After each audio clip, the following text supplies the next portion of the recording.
Have you ever wondered where the legendary shadow warriors actually lived?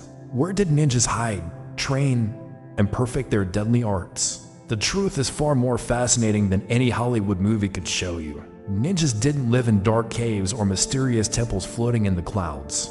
They lived among ordinary people in specific regions of Japan that became legendary for producing the most feared warriors in history. Between the 15th and 17th centuries, the provinces in central Japan became the birthplace of ninjutsu, Iga Province and Koga Province. These weren't random locations. Geography itself chose these places. Iga, located in what is now Mie Prefecture, was surrounded by mountains and dense forests. The terrain was so difficult that even samurai armies struggled to enter. This natural fortress became the perfect sanctuary for ninja clans. Koga, in present-day Shiga Prefecture, was equally isolated. Steep mountains, narrow valleys, and thick vegetation made it nearly impossible for outsiders to navigate. The land itself was a defense system. But these weren't just hiding places. These were training grounds, innovation centers, and the birthplace of an art that would change warfare forever. Inside Iga and Koga, ninja villages were unlike anything you would expect. From the outside, they looked like typical farming communities. Rice fields, simple wooden houses, villagers working the land. Nothing suspicious, nothing dangerous. This was intentional camouflage. But beneath this peaceful facade existed a completely different reality. Ninja houses, called ninja yashiki, had extraordinary secret features. Hidden rooms behind sliding walls, escape tunnels under floorboards, trapdoors that opened to underground passages. Every home was designed for survival and secrecy. The most famous ninja house, still standing today, is the Ninja Museum in Iga-ryu. Visitors can see revolving walls, hidden staircases, secret compartments for weapons, and escape routes that look like normal storage areas. In the village of KOKA, the KOKA Ninja House demonstrates how entire families live double lives. By day, they were farmers and merchants. By night, they were elite warriors and spies. These villages were self-sufficient communities. They grew their own food, made their own weapons, and trained their own warriors. Children learned ninjutsu alongside farming. This wasn't just a profession.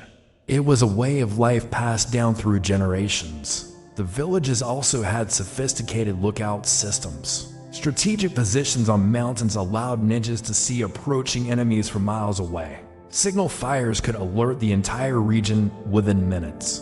Beyond the villages, ninjas used the mountains themselves as their fortress. The mountains of Iga and Koga were covered with dense forests, hidden caves, and treacherous paths known only to locals. This knowledge was power. Mount Kinpu in Iga Province became legendary. Ninjas used its caves as training grounds, storage facilities, and emergency hideouts. The mountain had natural water sources, making long-term survival possible. Deep in these mountains, ninjas built secret training camps. Here, young shinobi learned skills far from prying eyes. They practiced climbing impossible cliffs, moving silently through forests, and surviving in harsh conditions.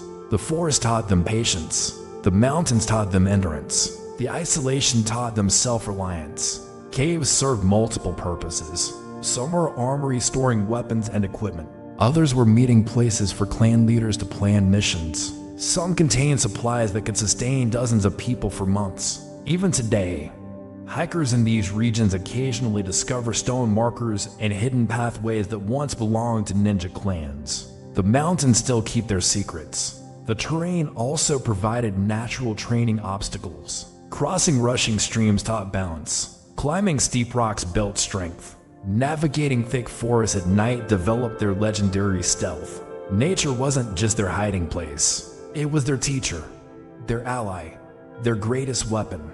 But ninjas didn't only live in isolated villages and mountains. They had sophisticated urban networks. Major cities like Kyoto, Osaka, and Edo, which is now Tokyo, had hidden ninja communities. These weren't villages but secret networks of safe houses, informants, and operatives. Ninjas disguised themselves as merchants, monks, entertainers, and servants. They lived in plain sight, gathering intelligence and waiting for missions. In Kyoto, certain merchant districts served as ninja information hubs. Tea houses, sake breweries, and trading posts were actually fronts for espionage operations. A simple conversation about rice prices might contain coded messages about troop movements. The Togakushi region, northwest of Nagano, became another famous ninja stronghold. Here, ninja clans blended with mountain ascetics called Yamabushi. The religious cover provided perfect camouflage for warrior training. Even temples sometimes served ninja purposes. Some monks were actually ninja in disguise. Monasteries offered shelter, information networks, and legitimate reasons to travel without suspicion. The genius of ninja urban living was invisibility through ordinariness. They understood that the best hiding place is often in plain sight. While samurai displayed their status proudly, ninjas became whoever they needed to be. This network extended across Japan. A ninja could travel from village to city to monastery, always finding safe houses and allies. It was an invisible empire built on trust, secrecy, and shared purpose. Today, you can still visit where ninjas lived and feel their presence. The city of Iga in Mie Prefecture has transformed its ninja heritage into cultural preservation. The Iga-ryu Ninja Museum teaches visitors about authentic ninja life, not Hollywood fantasy. You can walk through real ninja houses, see actual weapons, and learn from practitioners of traditional ninjutsu. In KOKA, Shiga Prefecture, the KOKA Ninja Village maintains historical accuracy while welcoming tourists. The exhibits show how ninjas actually lived, trained, and served their clans. Mount Kinpu still stands, largely unchanged. Hikers can explore the same paths ninjas once used, though many secret locations remain hidden, protected by locals who honor their ancestors' legacy. The Japanese government has designated many of these sites as important cultural properties. They recognize that ninja history is part of Japan's cultural identity, not just entertainment. But perhaps the most important legacy isn't in museums or tourist sites. It's in the descendants who still live in these regions. Some families can trace their lineage directly to ninja clans. They carry stories passed down through generations, secrets that will never be written in books. Modern practitioners of ninjutsu still train in these mountains. They believe that to truly understand the art, you must experience the same terrain, the same challenges, the same connection to nature that shaped their ancestors. Where ninjas lived shaped who they became. The mountains taught them resilience. The villages taught them community. The cities taught them adaptation. And all of it together created warriors unlike any the world had ever seen. So when you think of ninjas, don't imagine mythical fortresses or impossible locations. Imagine ordinary-looking villages, hiding extraordinary secrets. Imagine mountains that still whisper ancient techniques to those who listen. Imagine a legacy so powerful that it transforms geography into legend.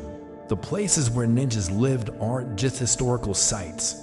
They are living classrooms, teaching us that sometimes the most powerful things hide in the most unexpected places. Thank you for joining this journey. If you found this fascinating, subscribe for more authentic ninja history. And who knows, maybe one day you'll visit these legendary places yourself.